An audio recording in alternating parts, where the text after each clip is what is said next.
Hey guys, Ricky here to tell you not to delete photos from your camera. Get them back into Lightroom before you do and see how you like them, whether or not they're worth saving, editing, or anything. And then delete from there. Do not delete from your camera. And I say that because looking at this photo, I really am wondering why I even took it. It's not very appealing at all. There's no interest here, and I can't tell you right off why I took this photo. But I do know a few things. That it was golden hour. We were moving into shore. To be perfectly honest, my niece grabbed my camera. She could have even taken this photo. But I do know that shooting in RAW means that there's a lot of information here. Thankfully, it is also underexposed, so there's going to be more detail and information that I can pull out. The clouds are not blown out. So I think we could probably put some really interesting color to warm it up and to make it something a little more interesting, something that I would be happier to share online, or just to have in kind of like my story set of this trip out on the water that we took. So let's see if we can make this photo worth keeping, worth saving, and have some interest. Let's start by straightening that horizon. We're going to crop it over and get rid of that little house detail there on the left. Almost. Another option for this that you can do is take this tool, this ruler right here, and that can straighten it up for you. That way, I tend to eyeball it pretty good, but water tends to be even trickier because you'll see like a very straight part of the water in like just one area of the horizon, I mean, but then there'll be this like bulk of land here and bulk of land here, and you're not quite sure, you don't want to have the shore line up with the water on this side because that wouldn't actually be straight. So that little ruler can help you. Let's just, for the sake of it, hit the auto tone so we have a place to start with, and that already pulls up some shadows on the left there that is a little more interesting.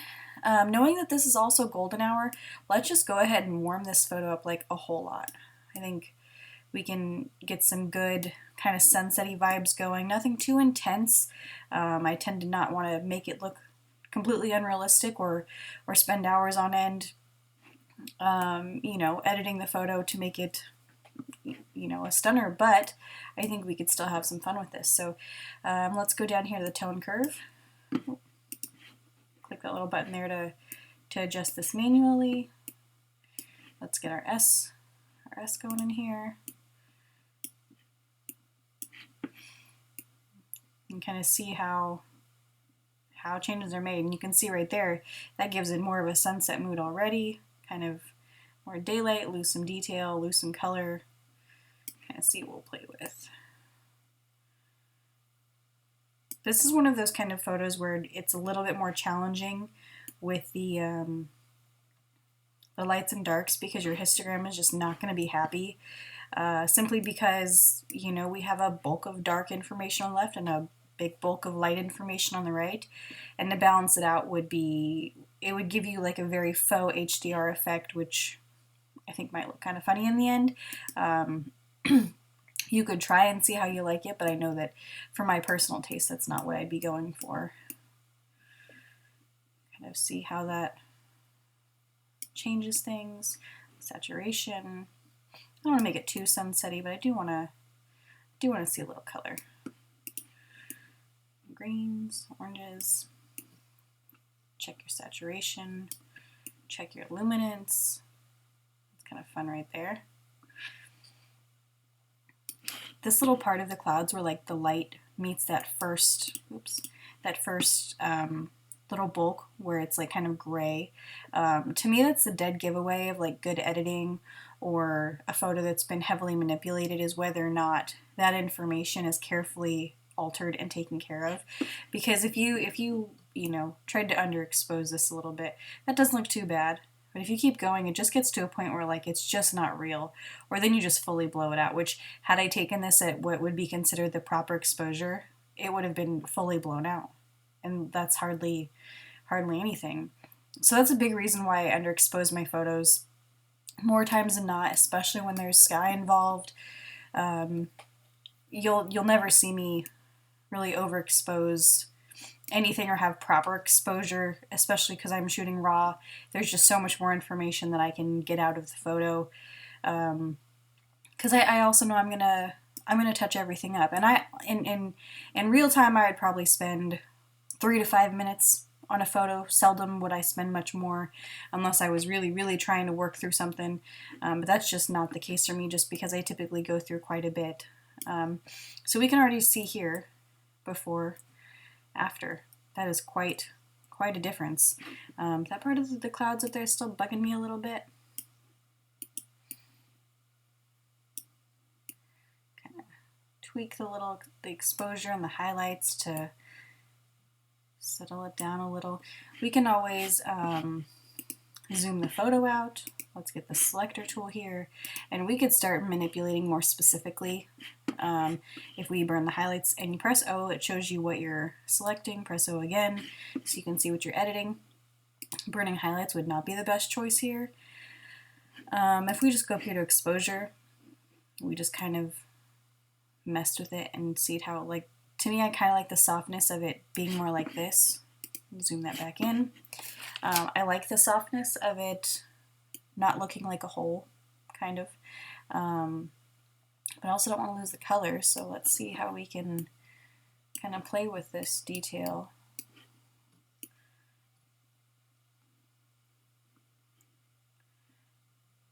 Let's see, that's too far, not enough. Right there, that's not bad. All right, let's check it before, after. That's quite a difference. You can definitely tell, like, you could almost think that this was morning time, but you know, it's the morning sunrise or the evening sunset, and I feel much happier with this. I'd feel good to post this online. Talk about our sunset cruise. You know, adjust the blues here a little bit. See the color changes we could make. One fun way that we could also manipulate the colors for the sky versus the water, you can get away with more aqua color, right? And then the sky would be more blue toned, it wouldn't be quite so aqua. So we could take this graduated filter here and pull that up. Select O, we can see what's being adjusted, perfect. And then we could change the color. Go in here and get into that aqua tone a little bit if we wanted.